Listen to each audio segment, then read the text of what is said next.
Sonic. Sonic, l'assassin obsédé par la vitesse et le perfectionnisme, s'est autoproclamé le rival éternel de Saitama. Après sa défaite initiale et humiliante, Sonic s'est lancé dans une quête acharnée et répétée pour le surpasser. Ces 11 défaites humiliantes ont cimenté un fossé que ses efforts ne pourraient jamais combler. L'essence de la reconnaissance de Sonic réside dans sa négation obstinée de l'évidence, transformant leur rivalité en une farce cosmique. Les techniques les plus mortelles de Sonic, y compris son enterrement des 10 ombres, ont été annihilés par la simple saut de côté de Saitama. Ce mouvement désinvolte générait des images rémanentes infinies et neutralisait Sonic sans un seul coup direct. Malgré le caractère absolu de la disparité, Sonic s'accroche à l'idée de la rivalité, allant même jusqu'à envisager la monstrification pour échouer de manière comiquement tragique. Son incapacité à accepter l'inutilité de sa quête souligne la parodie des rivalités shonen traditionnelles. Son respect à contre-cœur se manifeste par le fait qu'il classe Saitama comme un classe S minimum, une sous-estimation massive qui est le seul mécanisme de rationalisation que son ego lui permet d'utiliser. Pour Sonic, la puissance illimitée de Saitama est un affront personnel et une énigme existentielle. La reconnaissance de sa force est un tourment constant, car le pouvoir du héros rend tous ses efforts techniques complètement vains. Suiryu. Suiryu, le champion invaincu du Super Fight, incarnait l'arrogance d'une puissance incontestée. Il croyait que la maîtrise des arts martiaux était la voie suprême vers la force, méprisant les héros qu'il considérait comme de simples fonctionnaires sans talent particulier. Cette confiance inébranlable fut brutalement mise à mal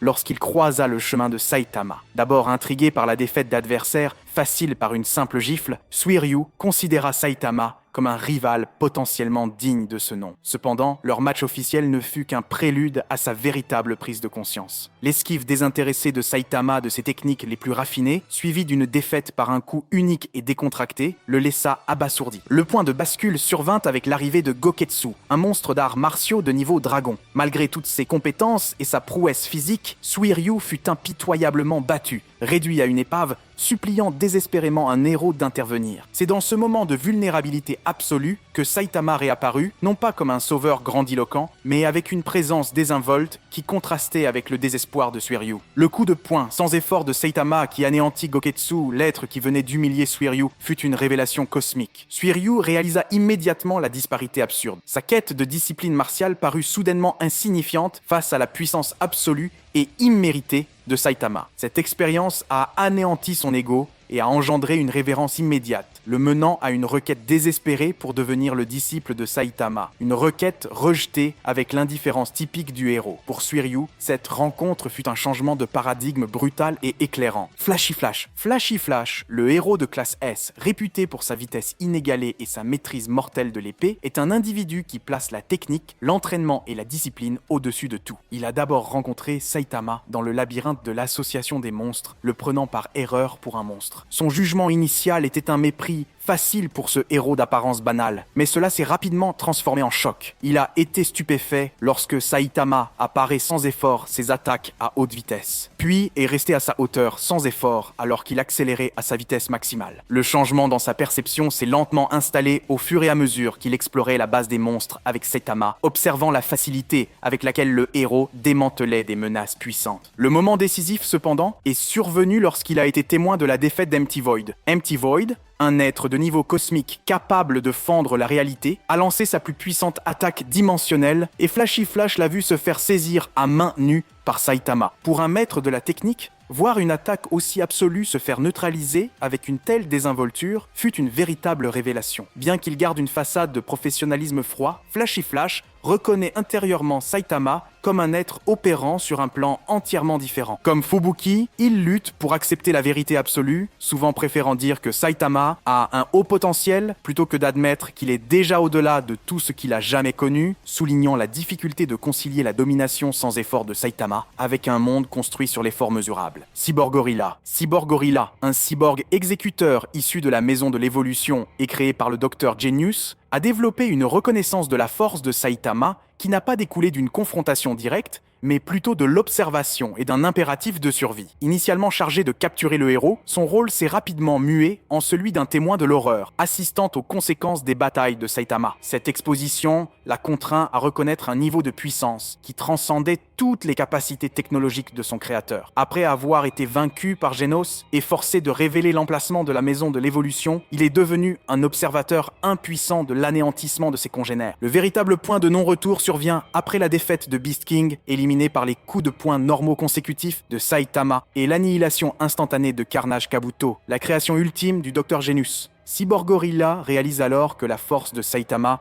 est d'une nature que la science ne peut ni expliquer ni reproduire. Sa démission de la vie monstrueuse est symbolisée par sa réformation et sa transition vers la gestion d'un stand de takoyaki avec le Dr Genus. Le fait qu'il demeure aux côtés du Dr Genus, qui est obsédé par le concept du limiteur brisé de Saitama, suggère qu'il est pleinement conscient de la puissance illimitée du héros. Pour Cyborg Gorilla, la reconnaissance de la force de Saitama n'était pas une révélation héroïque, mais un choix pragmatique de survie face à l'absolu. Carnage Kabuto. Carnage Kabuto, la création ultime et la plus arrogante de la maison de l'évolution, était l'un des très rares monstres à avoir instinctivement senti la vérité du pouvoir de Saitama avant même qu'un coup de poing ne soit lancé. Fort de sa capacité à anéantir Genos avec aisance, Kabuto avait toutes les raisons d'être arrogant. Pourtant, au moment où il a fait face à Saitama, son instinct primal a hurlé un danger existentiel. Ce flash initial de terreur n'était pas basé sur une analyse ou une intuition de combat, mais sur une peur biologique brute face à une force que son cerveau ne pouvait pas saisir. Son ego ne cédant pas si facilement, Kabuto est entré dans son mode carnage, se persuadant que sa puissance décuplée pourrait effacer cette peur inexplicable. Ce qui a suivi fut immédiat, absolu et légèrement comique. Le simple coup de poing de Saitama ne l'a pas seulement vaincu, il l'a complètement effacé du récit. Saitama était, à ce moment-là, bien plus préoccupé de rater la promotion du jour au marché que par le monstre déchaîné devant lui. La reconnaissance de Kabuto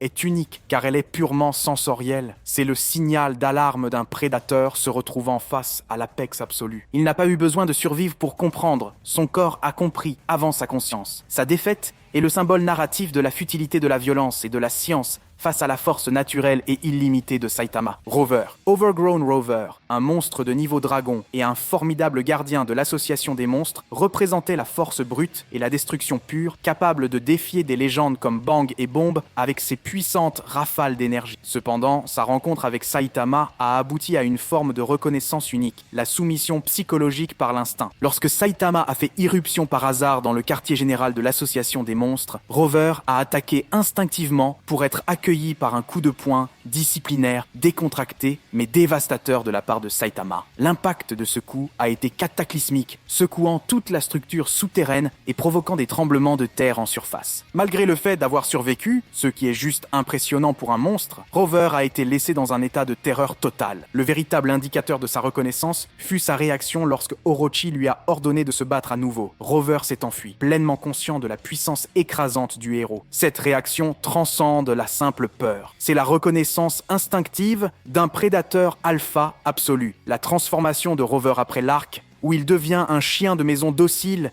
et de la taille d'une maison vivant avec Saitama, symbolise la domination complète exercée par Saitama non seulement physiquement, mais aussi psychologiquement. L'arc de Rover illustre comment la force de Saitama brise non seulement les structures et les os, mais aussi la volonté des entités les plus monstrueuses, les réduisant à des animaux de compagnie docile. Geryuganshoop. Geryuganshoop, le télékinésiste de premier plan des voleurs de matière noire, était engoncé dans une arrogance universelle. Ses capacités, qui lui permettaient de manipuler des projectiles à des vitesses proches de la lumière et d'altérer la gravité, étaient considérées comme inégalées à travers les galaxies. Il se croyait intouchable, un maître de la puissance psychique. Pourtant, son entière vision du monde s'est effondrée en l'espace de quelques secondes. Geryuganshoop a déclenché un barrage de débris à haute vélocité, une technique qui aurait été fatale pour la plupart des êtres. La réponse de Saitama fut à la fois décontractée et dévastatrice. Il a rejeté l'attaque comme un gaspillage de super-pouvoirs et, d'un simple petit coup de doigt, a mis fin à la vie de Geryuganshoop. Le lieutenant a été anéanti, non pas après un combat acharné, mais par un geste désinvolte. La reconnaissance de Geryuganshoop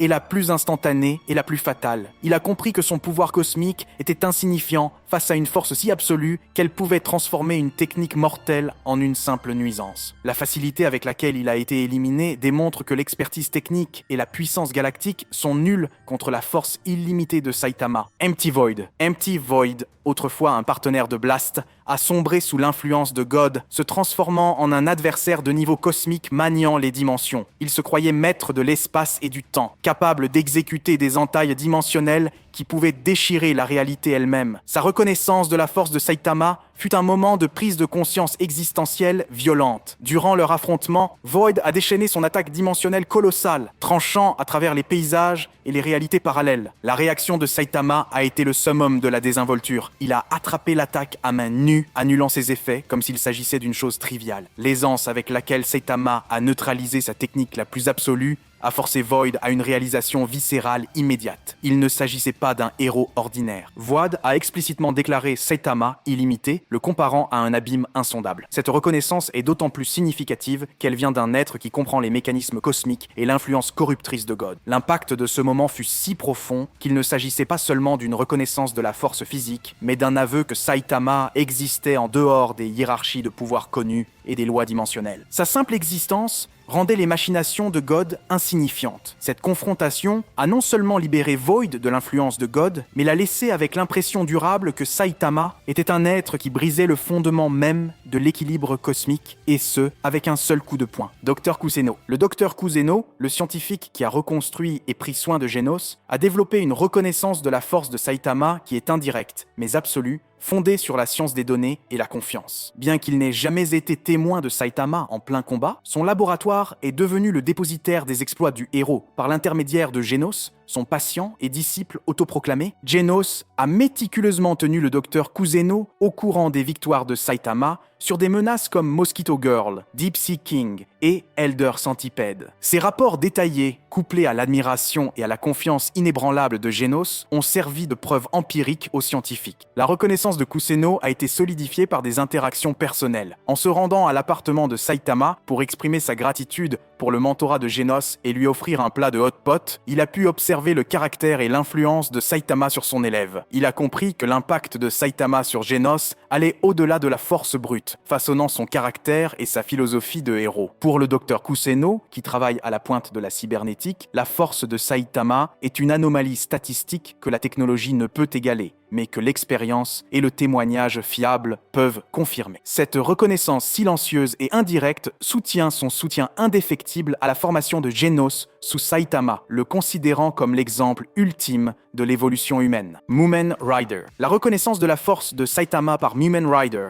le héros de classe C le plus aimé, n'est pas né de la défaite ni de l'humiliation, mais d'un profond sentiment de gratitude et d'affirmation de ses idéaux. Pendant la crise du roi des mers profonds, après que Genos et d'autres héros ont été submergés, Mumen Rider s'est tenu seul face au monstre, pleinement conscient de l'imminence de sa défaite. Son courage était absolu, mais sa force était notoirement insuffisante. C'est à son moment le plus désespéré que Saitama est intervenu. D'un seul coup de poing, Saitama a anéanti le roi des mers profonds, mettant fin à la bataille en un instant. Mumen Rider a été le témoin direct de ce qu'est la force brute et incontestable. Mais, plus important encore, il a vu un héros qui respectait ses idéaux. Saitama n'a pas dénigré la bravoure de Mumen Rider, il l'a reconnu. Pour lui, cette expérience n'a pas été démoralisante, comme pour d'autres héros, mais une affirmation que l'héroïsme ne réside pas seulement dans la force, mais aussi dans la volonté. Mumen Rider, naturellement humble et estimé, n'a eu besoin que de ce seul exploit et de la gentillesse de Saitama pour lui apporter son soutien et devenir son ami. Sa reconnaissance est la plus pure, car elle est libérée de l'ego et de la jalousie, et en aparté, Mumen Rider est absolument incroyable. C'est un fait. Beau gosse trop craquant masqué. Beau gosse, trop craquant masqué, le héros de classe. A rang 1 est l'incarnation de l'image idéalisée de l'association des héros, fonde toute sa perception du pouvoir sur l'esthétique et la beauté. Son perfectionnisme rigide alimente son mépris pour tout ce qui est laid ou imparfait, qu'il s'agisse de monstres, de héros de rang inférieur ou d'individus qui ne correspondent pas à son image d'un héros. Saitama, avec son apparence terne et son indifférence totale à l'image publique, est l'antithèse de toutes ces valeurs. Initialement, beau gosse trop craquant masqué voyait Saitama comme une anomalie puissante, mais brute, dénuée de la beauté inhérente au pouvoir écrasant. Sa reconnaissance de la force de Saitama est un processus lent et inconfortable, un empilement de faits indéniables. Des observations subtiles, comme la victoire sans effort de Saitama sur le roi des mers profonds, ont commencé à l'inquiéter. Il a noté que Saitama malgré son manque de raffinement, possédait une efficacité indéniable et un pouvoir brut qui produisait des résultats bien au-delà de l'effort des héros plus polis. Il a également été témoin de l'idéalisation de Saitama par Genos, un héros qu'il respectait, et a entendu des récits d'exploits impossibles durant l'arc de l'association des monstres. Pourtant, sa mentalité de perfectionniste ne pouvait pas concilier l'attitude peu héroïque de Saitama avec sa force écrasante. Pour beau gosse trop craquant masqué, Saitama est une menace, non pas par sa malice, mais parce que son existence même sape l'image soigneusement construite de l'héroïsme de l'association. Sa simplicité brute défie la conviction de beau gosse trop craquant masqué que le pouvoir doit s'aligner sur la beauté et le charisme. Finalement, il a cédé en tentant de recruter Saitama pour le façonner en le héros parfait, une tâche vouée à l'échec. Zombieman. Zombieman, le héros de classe S, rang 8, a abordé la compréhension de la force de Saitama par un processus lent, intellectuel et analytique plutôt que par une confrontation viscérale. Il se reposait sur sa régénération inépuisable, ses compétences tactiques et son acuité d'enquête. Il n'était pas une force brute, mais un survivant, et n'a jamais eu d'illusion sur sa propre puissance comparative. Le véritable changement dans sa perception est survenu lors de sa conversation cruciale avec le docteur Genos. Genos lui a exposé la théorie du limiteur. Tous les êtres vivants ont des plafonds de croissance imposés par la nature, à l'exception de Saitama, qui avait forcément brisé le sien. Cependant, la pleine compréhension de Zombieman s'est cristallisée après avoir entendu le récit de Genos sur la domination sans effort de Saitama sur Cosmic Fear Mode Garou. En apprenant que God, un être dont la puissance éclipsait celle de toute la classe S, avait été neutralisé avec désinvolture par Saitama, Zombieman a été forcé d'abandonner toute notion selon laquelle la force pouvait être acquise par des moyens conventionnels ou par l'endurance. Pour lui, qui comptait sur l'endurance de la douleur, l'invulnérabilité de Saitama n'était pas seulement enviable, c'était une transcendance de la souffrance. Cette révélation l'a conduit à rechercher à nouveau Genos, non par admiration, mais dans le but de poursuivre le retrait du limiteur lui-même. Pour Zombieman, la force de Saitama n'est pas un mystère, mais une formule achevée, l'élimination complète des limites naturelles. Jinzuren. Jinzuren, une figure clé des cercles intérieurs de l'association des héros, a été parmi les premiers à reconnaître que Saitama était une anomalie statistique. Alors que la majorité de l'organisation rejetait Saitama en raison de son classement C, Jinzuren avait accès à une vérité différente, les données brutes. Pendant l'arc du registre national des super-héros, les résultats des tests physiques de Saitama ont dépassé toute compréhension. Il a pulvérisé tous les records de vitesse, de force et d'endurance, avec une aisance que les modèles statistiques existants ne pouvaient pas expliquer. Dans une conversation avec Snack, Jinzuren a comparé Saitama à un vaisseau portant le pouvoir d'un dieu. Ce n'était pas une hyperbole poétique, c'était la tentative d'un professionnel de rationaliser des chiffres qui défiaient la logique. Contrairement à ceux qui avaient besoin d'une preuve visuelle, la reconnaissance de Jinzuren était basée sur les faits et l'empirisme. Sa conviction n'était pas enracinée dans la bravade du combat, mais dans la preuve tangible qu'aucun héros existant, pas même de classe S, ne pouvait potentiellement égaler la puissance de Saitama. Il a vu la vérité dans les chiffres, établissant que le pouvoir de Saitama échappe à toute catégorisation humaine. Bakuzan. Bakuzan, double champion du tournoi Super Fight, incarnait la force martiale brute et l'orgueil démesuré. Sa transformation en un monstre de niveau dragon n'a fait qu'alimenter sa conviction d'être devenu intouchable. Cette illusion a été brisée par Saitama à 2 reprises, faisant de son histoire la plus pure démonstration de l'apathie de Saitama envers l'escalade conventionnelle. Lors de leur première rencontre, Bakuzan a été mis hors de combat, non pas par un combat acharné, mais parce que Saitama lui a donné un coup de poing désinvolte pour ajuster son déguisement. Ensuite, après sa transformation monstrueuse, il a été complètement annihilé et coupé en 2 par un seul coup de poing. La transition de Bakuzan, passant d'un artiste martial arrogant à une victime insignifiante, fut si rapide que son esprit n'a pas eu le temps de la traiter. Pour lui, la reconnaissance de la force de Saitama est le point d'arrêt narratif. Son plus grand effort pour atteindre la puissance, la monstrification, a été effacé par le geste le plus décontracté de Saitama. Il est un symbole de la façon dont le pouvoir illimité de Saitama rend l'effort, la technique et même la transformation biologique risiblement futile. Binocle. Le chemin de Binocle vers la reconnaissance du pouvoir de Saitama n'est pas né de la peur, mais d'une profonde inspiration et d'une prise de conscience personnelle. En tant que membre de la brigade du Blizzard de Fubuki, il était cerné par des héros de niveau intermédiaire, obsédés par la hiérarchie plutôt que par l'effort réel. Binocle lui-même luttait contre le doute de soi, se croyant limité à un rôle de second plan en raison d'un manque de talent inné. Tout a changé lorsque Saitama a détruit sans effort le monstre de niveau démon, Demonic Fan, un adversaire que toute la brigade du Blizzard, y compris Fubuki, n'avait pas réussi à vaincre de manière permanente. Pour Binocle, ce n'était pas seulement une démonstration de force, c'était un changement de paradigme complet. Saitama, un homme sans prétention en survêtement, avait atteint une puissance divine par un effort acharné et banal. Cette rencontre a poussé Binocle à réévaluer son propre chemin. Il a quitté la brigade du Blizzard, cessant de chercher la validation par association. Au lieu de cela, il a adopté la mentalité de Saitama, axée sur la croissance personnelle et la persévérance. Aux yeux de Binocle, la puissance de Saitama n'était pas une divinité inaccessible, mais un simple plan d'action, l'effort. La différence n'était pas la génétique ou la chance, mais le simple fait d'appliquer l'effort. Sa reconnaissance de la force de Saitama est devenue le catalyseur de sa propre renaissance en tant que véritable héros, Tête d'Enclume. La reconnaissance de la force de Saitama par Tête d'Enclume a été abrupte, humiliante et comique. En tant que chef des Paradisers, équipé de combinaisons de combat volées capables de raser des bâtiments entiers, Tête d'Enclume croyait que la force brute technologique était l'égaliseur ultime. Son idéologie était centrée sur la domination de la société grâce à des améliorations technologiques. Cette illusion s'est effondrée dès l'instant où il a rencontré Saitama. Malgré l'utilisation de toute la puissance de sa combinaison de combat, les attaques de Tête d'Enclume n'ont même pas réussi à faire bouger Saitama. À l'inverse, une seule frappe désinvolte de Saitama a complètement détruit la combinaison, dépouillant Tête d'Enclume de sa seule source de force, à la fois littéralement et symboliquement. Ce qui rend la prise de conscience de Tête d'Enclume distincte, c'est qu'elle n'est pas née d'une longue bataille ou d'une grande philosophie. Elle a été instantanée et viscérale. Son attaque la plus puissante n'a rien fait, et le mouvement le plus faible de Saitama l'a complètement anéanti. Après cette défaite immédiate et totale, il a simplement décidé qu'il valait mieux